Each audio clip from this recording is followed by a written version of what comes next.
న్యాయవాది మిత్రులకి అందరికీ నమస్కారాలు. 13/2/2026న ఏపీ బార్ కౌన్సిల్ ఎన్నికలు జరగబోతుంది. నా పేరు చంద్రశేఖర్ వజ్రాల. నేను బార్ కౌన్సిల్లో కంటెస్ట్ చేస్తున్నాను. I'm new face to the bar council.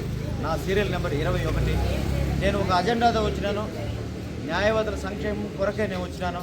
కాబట్టి తిరుపతి నుంచి దాదాపు 1300-1400 కిలోమీటర్లు ప్రయాణించి ఇప్పుడు సోంపేట బార్ అసోసియేషన్లో ఉన్నాం. ఇది శ్రీకాకుళం కింద వస్తుంది. ప్రతి న్యాయవాదిని కలిసినాం.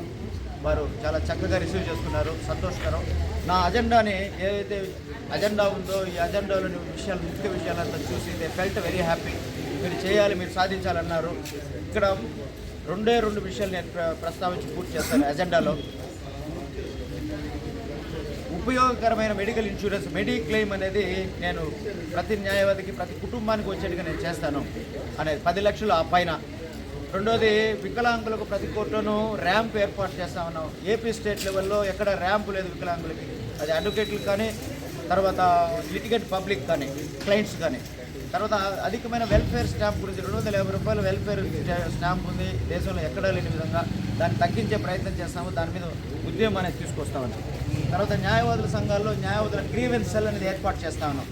గ్రీవెన్స్ సెల్ ఎక్కడా లేదు స్టేట్లో. నేను మెంబర్గా గెలిచిన తర్వాత గ్రీవెన్స్ సెల్ అనేది ఏర్పాటు చేస్తాను. ప్రతి బార్ అసోసియేషన్ అంటే మొత్తం 149 బార్ అసోసియేషన్లు ఉంది. తర్వాత అడ్వకేట్ ప్రొటెక్షన్ యాక్ట్ దాన్ని సాధించి తీరుతాం.